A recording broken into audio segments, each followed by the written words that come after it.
வெண்பா எனப்பட்டது. வெய்ய வினை இரண்டும் வெந்தகலமை ஒருவே பொய்யும் பொடியாகாது என் செய்ய திருவார் பெருந்துரையான் தேன் முந்து ஜாதி மறுவாது இருந்தேன் மனத்து ஆர்கோ அரதுகோ ஆடுகோ பாடுகோ பார்ப்போ பரம்பரணி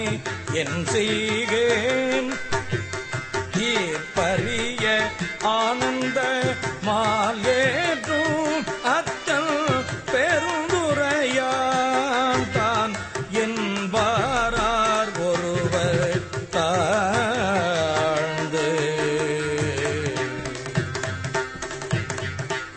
செய்த பிழையறியேன் சேவடியே கை தொழுதே உய்யும் வகையின் உயிர்ப்பறியேன் வையத்து இருந்து உரையுள் வேல் மடுத்து என் சிந்தனைக்கே கோத்தான் பெருந்துறையில் மேயபிரான்